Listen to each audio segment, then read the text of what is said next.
Hi, I'm Kyle with MedCircle, joined today with Dr. Judy Ho, looking great in your green strip. Dr. Judy, thanks for being here. Well, I love being with you, Kyle. Thank you so much for having me again.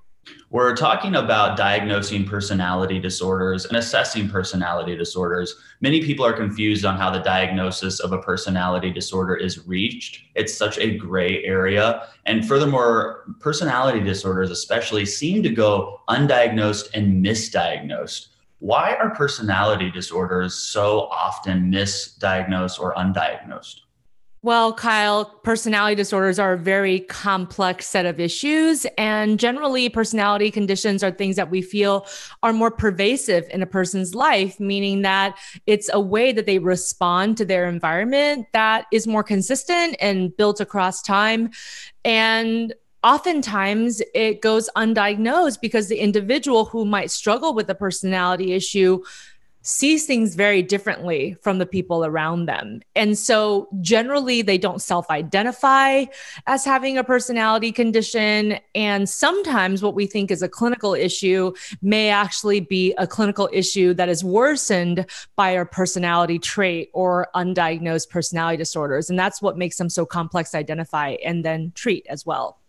And of course, the importance of getting the correct diagnosis is to get the correct types of treatment and therapy. This is true for all mental health conditions. Dr. Judy, could you briefly run through the key things a good provider does when they assess any type of mental health condition? Kyle, this is one of my favorite subjects. Oftentimes, people will slap a diagnosis on somebody prematurely, and it can cause a lot of difficulty, not only in finding the right treatment for that person, but also sometimes stigmatizing the person needlessly when they have been diagnosed with a condition that may or may not actually be what they're suffering from. And a good provider will actually take their time to get to know the client.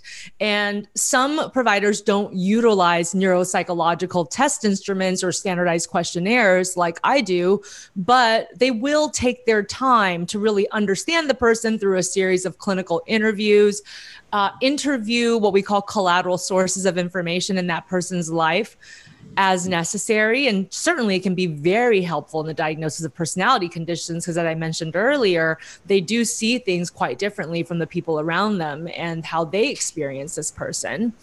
And generally, personality conditions are not diagnosed haphazardly. So that means that you might offer a tentative diagnosis after a period of getting to know your client for a few sessions, but you make it very clear when you share that idea with a client that this is a tentative diagnosis. We're still getting to know each other because personality disorders are pervasive. It takes time to really identify them as such.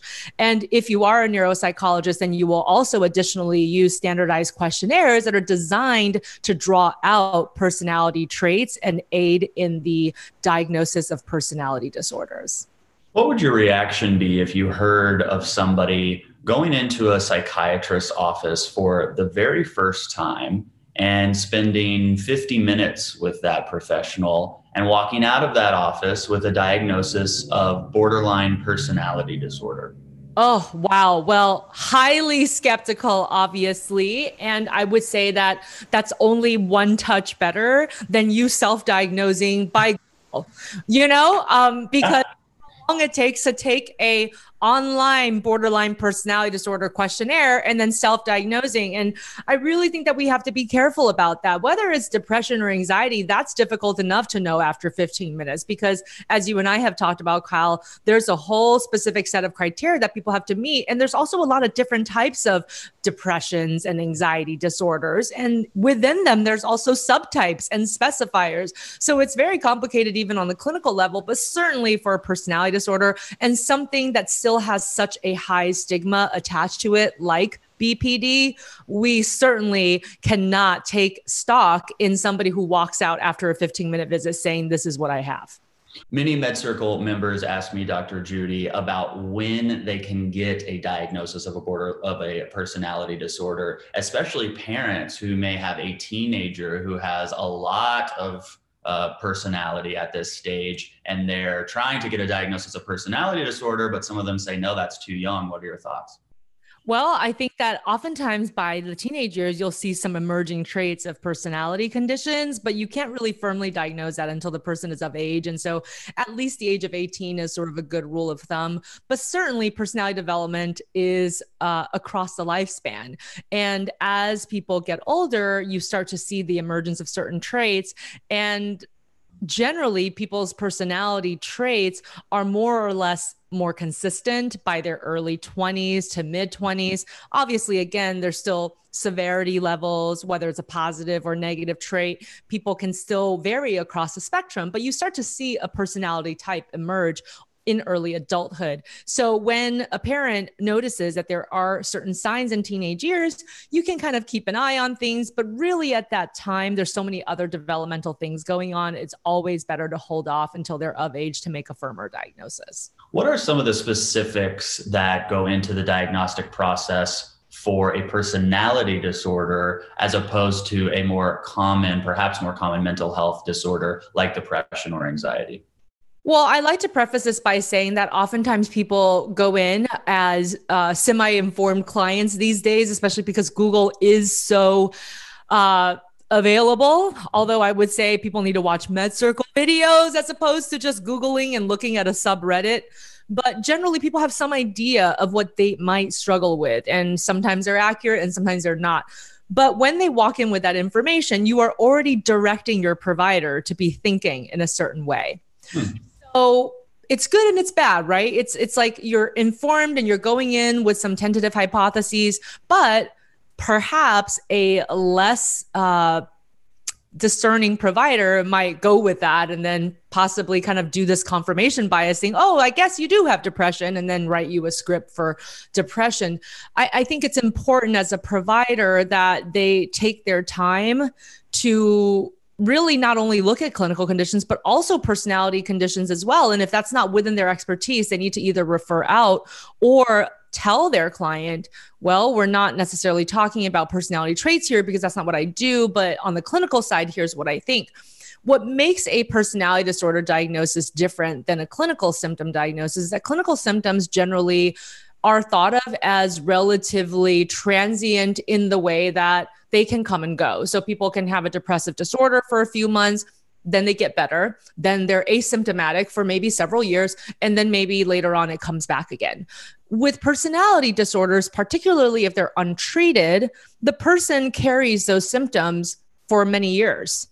And when they are under stress, and this is true of all personality disorders, when they're under stress, the more negative sides of those personality conditions come out more severely.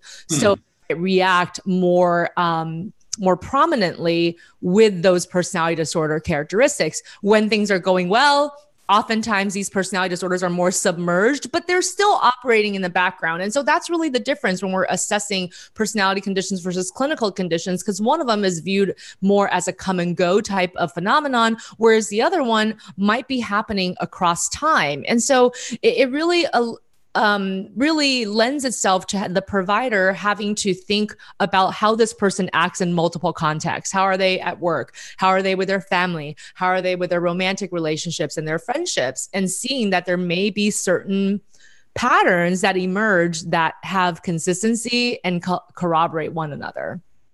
What type of provider can provide the diagnosis of a personality disorder?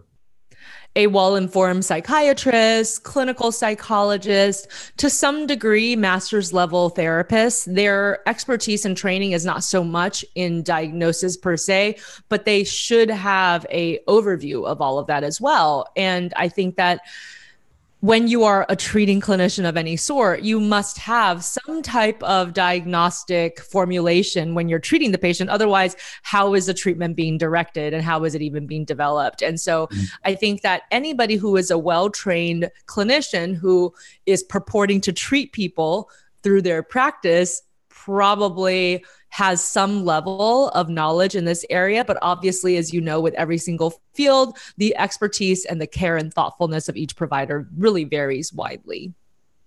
Well, to learn more about the different types of providers and the assessment process that goes into diagnosing a personality disorder, you can join our live panel discussion with our MedCircle doctors. You can learn more at the bottom of this video and, of course, at medcircle.com.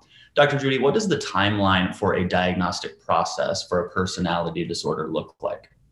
I would say that, again, if we're talking about a tentative diagnosis, that might be somewhere like 3 to 4 weeks for a clinician to get to know you, either through a formal neuropsychological or psychodiagnostic assessment or through multiple providers talking to one another. So you might imagine that a psychiatrist and a therapist will confer and they'll talk about what they see and what the common traits are, or a single provider, but again, over several sessions. And I think that even in that timeline, you are couching your diagnosis with this is tentative or this is provisional or here's what I think, but let's see how the rest of your treatment goes. Because most people who have personality disorders who show up to receive services also have a co-occurring clinical condition, whether it's substance abuse or depression or anxiety or schizophrenia or eating disorders or anything that really is on the clinical side of the DSM. And so sometimes what we find, though, is that when the clinical condition is treated adequately, the personality symptoms alleviate also to the point that they may or may not actually meet criteria anymore. And so you always sort of couch your discussion with that. Let's see how treatment goes in a few weeks or a few months. We'll revisit this and we'll solidify our diagnostic formulation. And I think that that should be true of almost everything, is that you always kind of leave the door open for further evaluation and continued assessment. Well, two of the most popularly misdiagnosed conditions seem to be bipolar disorder and borderline personality disorder. Sammy Grimm was misdiagnosed with bipolar disorder twice before she got the correct diagnosis of borderline personality disorder. Here is an inside look into Sammy Grimm's story. Now, that was a rough year for you. Yes. But you say now that you are on the other side of that journey. And you attribute a lot of that to therapy. Well, you write the correct diagnosis. Right. Yeah. Therapy for the correct diagnosis. Medication for the correct diagnosis. Yes. A slew of self-care tips and behaviors that you participate in, which you go into detail on our last episode. And a great support system, which includes your boyfriend, Brian, who we got to meet during the series as well. You can watch more from that series at medcircle.com or view our entire video library at watch.medcircle.com. Dr. Judy, thanks for being here. We'll have more from you very soon. I'm Kyle Kittleson, and remember, whatever you're going through, you got this.